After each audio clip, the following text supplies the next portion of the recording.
High everyone, सबैजनालाई जय मसी। यस बिहानी समयमा म प्रभुलाई धन्यवाद दिन चाहन्छु। युहन्नाको पुस्तक 6 अध्यायको 1 देखि 15 सम्म हामीले हेर्यौँ भने येशू ख्रीष्टले 5000 जना व्यक्तिलाई खुलाउनु भयो भनेर बाइबलले भन्दछ। म केही उदाहरणको बिचमा भन्न चाहन्छु। पहिलो नम्बरमा जे कुरा तपाईले येशूलाई दिनुहुन्छ उहाँले चाहिँ त्यसको मल्टिप्लाई गर्नुहुन्छ। उहाँ चाहिँ त्यसलाई हजारौं गुणा आशिष दिनुहुन्छ।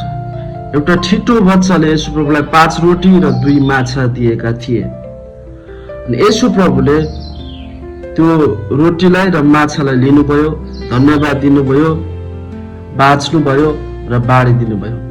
त्यहाँ 5000 जनाले खाना पाए भन्ने बाइबलले भन्छ।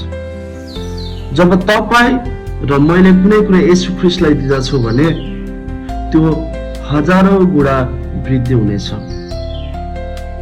चाहे तपाईको त्यो येशूलाई दिएको कुरा सानो होस् चाहे ठुलो होस्, जे भए तापनि येशू ख्रीष्टले चाहिँ तपाई र मैले दिएको कुरालाई चाहिँ उहाँले धेरै भन्दा धेरै आशिषको रूपमा परिणत गर्नुहुन्छ।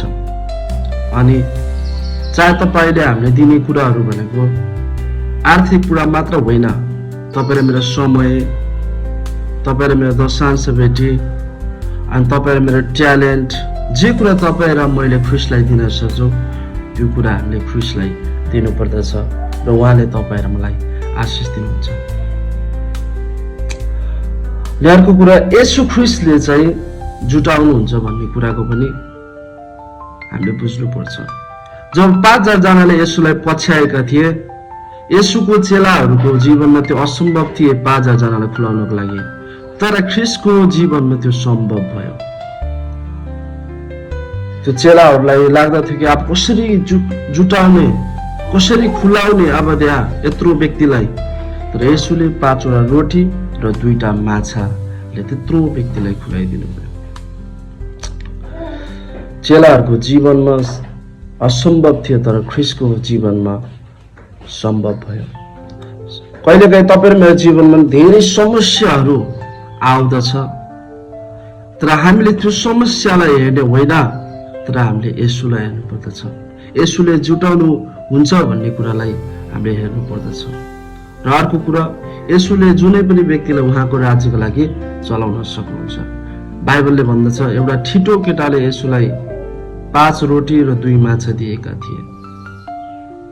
त्यहाँ कुनै पनि धनाढ्य व्यक्ति आएर, एजुकेटेड व्यक्ति आएर, होइन, यी मान्छेहरूले ठुला ठुला शासक आएर येशूलाई दिएका थिएन, तर एउटा सामान्य व्यक्तिले, एउटा ठिटो केटाले दिएको कुरालाई येशू प्रभुले हजारौं जनालाई खुलाउनु भयो।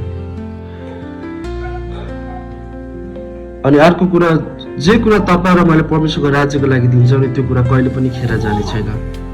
त्यो केटाले दिएको रोटी र माछाले येशू प्रभुले 5000 जनालाई खुलाउनु भयो र खुलाइसकेपछि फेरि 12 डाला उब्रियो भनेर बाइबलले भन्दछ। भन्नुको मतलब के छ भने जे कुरा हामीले परमेश्वरको राज्यको लागि दिन्छौँ, चाहे समय होस्, चाहे हाम्रो दशांश बेटी, नयाँ फल, जे कुरा दिए तापनि परमेश्वरले त्यसको वास्ता गर्नुहुन्छ, त्यसको कदर गर्नुहुन्छ, त्यो खेर जाने छैन। परमेश्वरको राज्यको लागि दिएको कुनै पनि कुरा खेर जाने छैन। त्यसै कारणले गर्दाखेरि म तपाईलाई के उत्साह दिन चाहन्छु भने जब तपाईँ र मैले परमेश्वरलाई केही कुरा दिँदछु भने त्यो त्यसै खेर जाने छैन। परमेश्वरले त्यसको सदुपयोग गर्नुहुन्छ, त्यसको साटोमा तपाईँ र मलाई हजारौं गुणा आशिष दिनुहुन्छ। जय मसीह।